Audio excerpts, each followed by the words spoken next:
3 मई को आयोजित NEET UG परीक्षा के तुरंत बाद सोशल मीडिया पर पेपर लीक के दावे सामने आने लगे।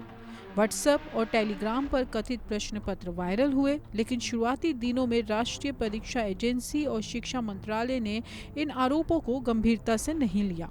धीरे धीरे अलग अलग राज्यों से गिरफ्तारी, जांच और विरोध की खबरें सामने आने लगी।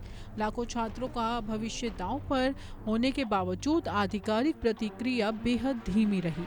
इस देरी ने छात्रों के भीतर अविश्वास को बढ़ावा दिया और एक परीक्षा विवाद धीरे धीरे राष्ट्रीय स्तर के राजनीतिक और सामाजिक आंदोलन का रूप लेता चला गया। जब विवाद बढ़ा तो सरकार की प्राथमिकता परीक्षा प्रणाली में तुरंत सुधार करने के बजाय एजेंसी का बचाव करती दिखाई दी। लगातार यही कहा गया कि परीक्षा की निष्पक्षता प्रभावित नहीं हुई है कि दूसरी ओर अदालतों, मीडिया और जांच एजेंसियों के सामने नए तथ्य सामने आने लगे। छात्रों और अभिभावकों को स्पष्ट जानकारी नहीं मिलने से सोशल मीडिया पर भ्रम और अफवाहों का दौर तेज हो गया।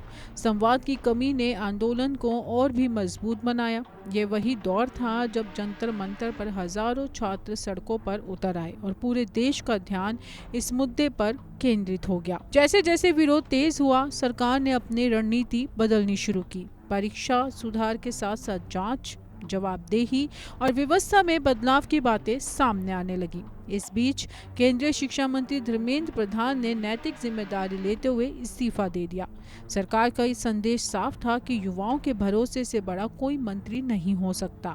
राजनीतिक विशेषज्ञों का मानना है कि इस फैसले ने बढ़ते आंदोलन की धार को कमजोर किया और सरकार ने संभावित कानून व्यवस्था के संकट को भी समय रहते नियंत्रित करने की कोशिश की। यही फैसला अब राजनीतिक बहस का सबसे बड़ा केंद्र बन गया है। सरकार अब इस पूरे विवाद को केवल एक इस्तीफे तक सीमित नहीं रखना चाहती, बल्कि भविष्य में पेपर लीक जैसी घटनाओं को रोकने के लिए परीक्षा प्रणाली में बड़े बदलावों की घोषणा की गई है। वर्ष 2027 से नीट को पूरी तरह कंप्यूटर आधारित परीक्षा बनाने की दिशा में काम शुरू करने की बात की गई है।